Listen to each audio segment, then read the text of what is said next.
So without further ado, I will introduce to you Debbie Halvorson, candidate for the 2nd Congressional District.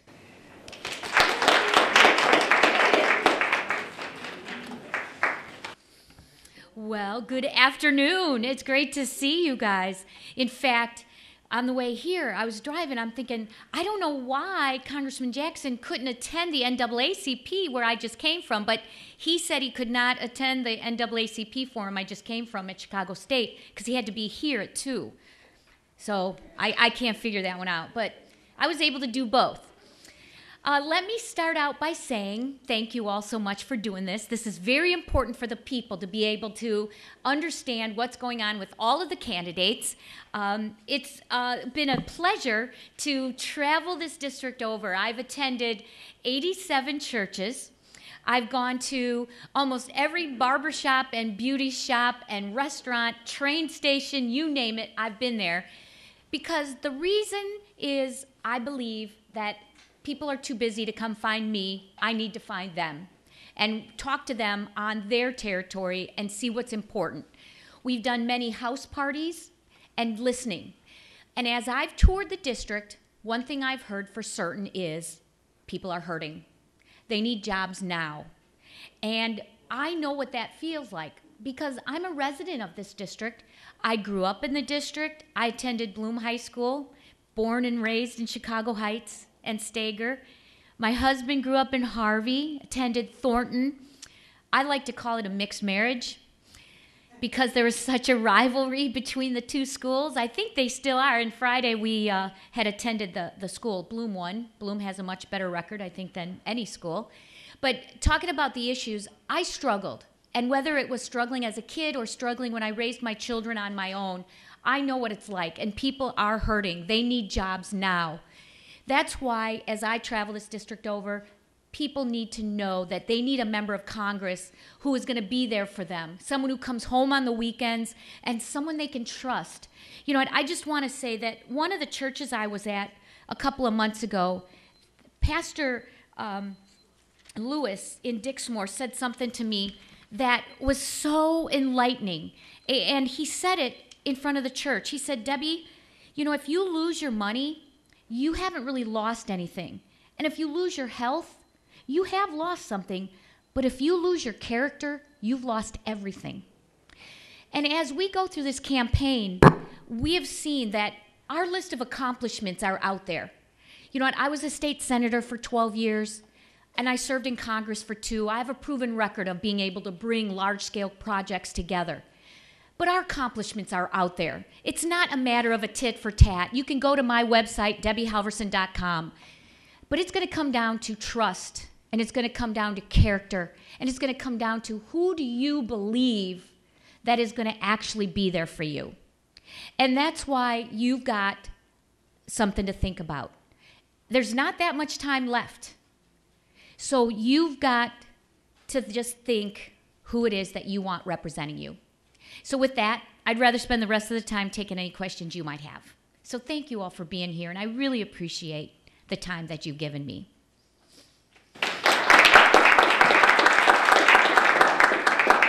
Questions? Do we have some written questions from the audience first? Question? Yes. What do you bring to the table that Jesse Jackson Jr. does not? Well, I can start out by saying that I have a proven record of bringing large-scale projects together. When I was in Congress, my first 2 years, I was able to bring a Silver Cross hospital will soon be closed. In fact, this week they're opening a new one in New Lenox. Instead of seeing that close, we collectively brought and made sure that that doesn't close and it becomes a mega clinic for our veterans.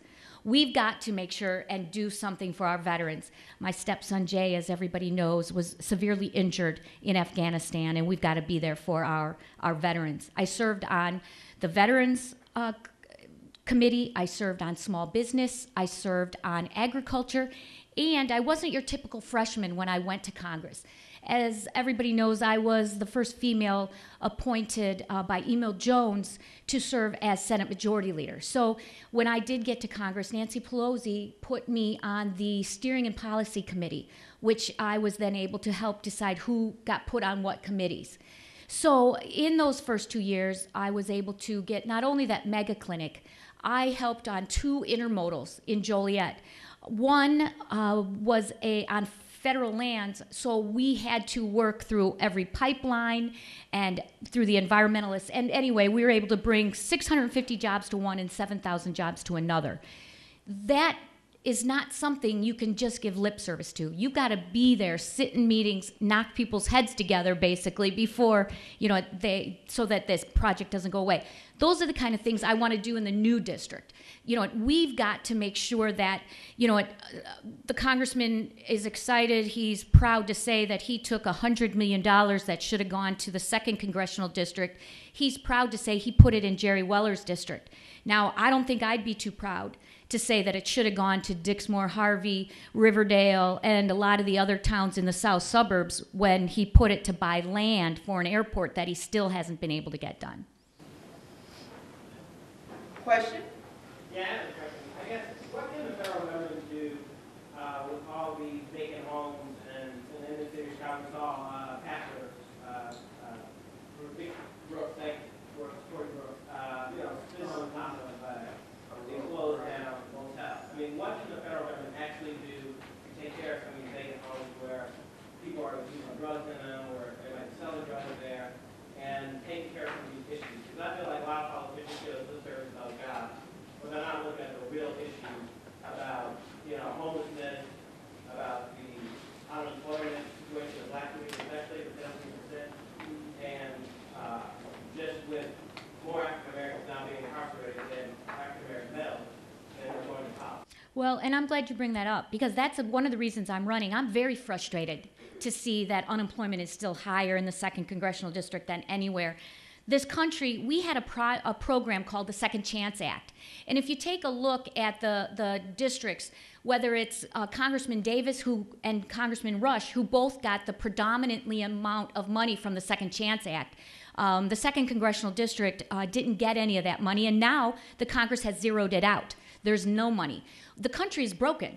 We're cutting substance abuse programs. We're cutting mental health. We're cutting, they're closing the state facilities, and now we're putting $145 a day into imprisoning our young people. We've got to turn that around, and we need to start putting more money into the services. The federal government and President Obama has put money out there for different programs. But what it needs to happen is the money needs to go to the individual towns so that they can buy up some of these homes and have the flexibility to do what's in the best interest of the individual mayors and for their towns. That's how the federal government can be the most effective. Question? One more question. Yes. I understand, according to some reports I've heard, that you voted against the president 80 times. Can you kind of clear that up? Oh, absolutely.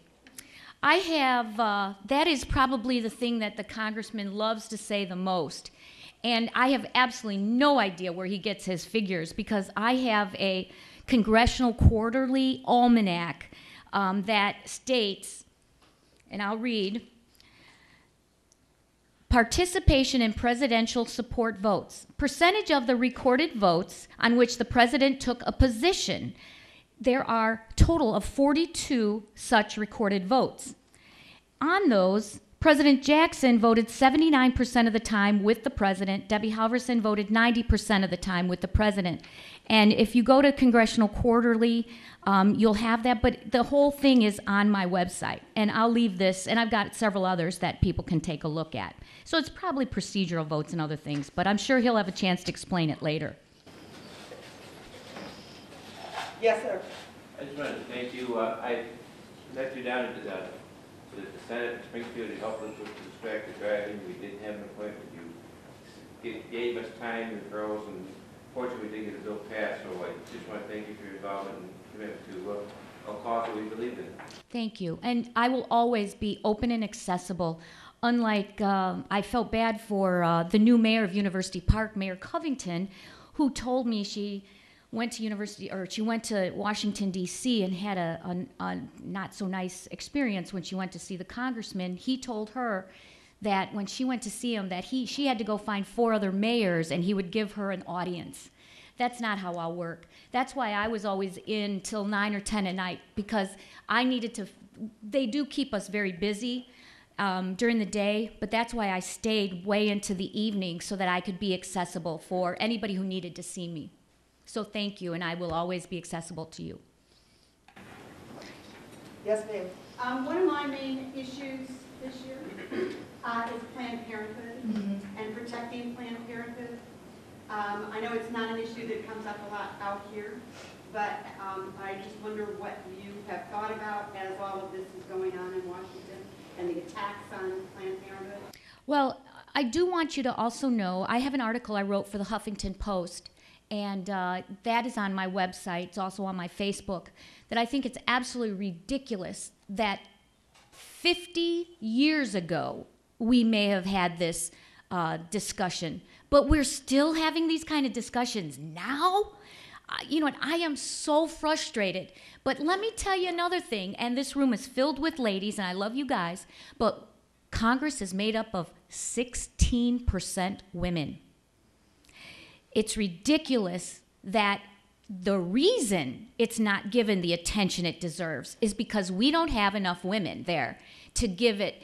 And you saw that picture, the panel of the people discussing women's health was all men. That is wrong. And we need more women in Congress to debate those sort of things to make sure those kind of things don't happen.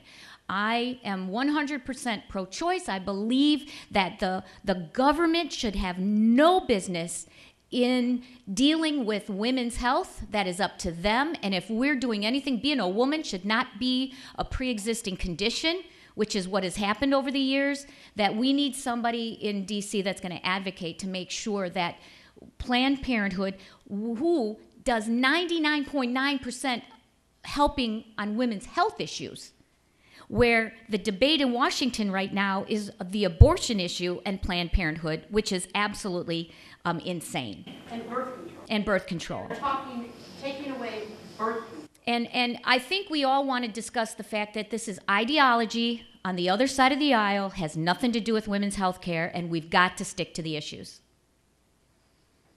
There's one question here we just need to take before my time is up, right? Yes. Okay. Yes, I just want to know, what's your vision for the 2nd Congressional District? You know, a lot of times people will ask, they don't know. Right. So maybe if the vision is out there. Absolutely. As a person who has grown up in this area, I was a product of vocational education. You know, my parents were poor. They couldn't afford anything. You know, and I know everybody hears the stories of the fact that I ate mayonnaise sandwiches. I didn't know that something went between mayonnaise and bread. But I know everybody laughs still, but I grew up knowing that I was never going to go to college. So I believe that if you are going to go to college, God bless you, and I want to help make sure that dream is possible. But if not, we need to put vocational and technical education back in the high schools. Our young people need to leave high school with a skill. They need to know that they are going to get a job when they leave high school, that they have a skill of some sort. Because right now, there's no hope. And we need our young people to have that skill. We need to make sure that vocational education and community college is accessible. We need to also, and I'm working with the NAACP on changing the laws that our banks cannot foreclose on you the way they are, that our judges can't rubber stamp the evictions, because you need a roof over your head. Because what about the self-confidence? We need jobs now. The rent is due. We've got to do something to empower these communities and the people. We can't put all of our eggs in one basket and hope that since we haven't had an airport in 17 years, that we don't have to wait another 17 years. I can walk and chew gum at the same time. I was able to get $5 million for the Ileana. And as you know, and you're reading through the papers now, it's been moved up. It was going to be 2017. It's been moved up to 2015. That's going to put people to work. We've got to do whatever it takes to put people to work now. We need to invest in our infrastructure. We need to extend the red line past 95th Street. Because as I'm walking the district and talking to people in the barbershops, they say the airport to them is like Southern Illinois. And then they say, if there is going to be a job for me, how the heck am I going to get there? They rely on public transportation. So let's do something about helping people get a job now. They don't have that chance without investing in individual communities, not taking the whole $100 million that was supposed to be invested in the 2nd Congressional District and put it to buy land. People in the 2nd Congressional District should be very upset that it didn't go to their towns. And that's what wouldn't happen if I was there. Thank you all very much. I really appreciate you.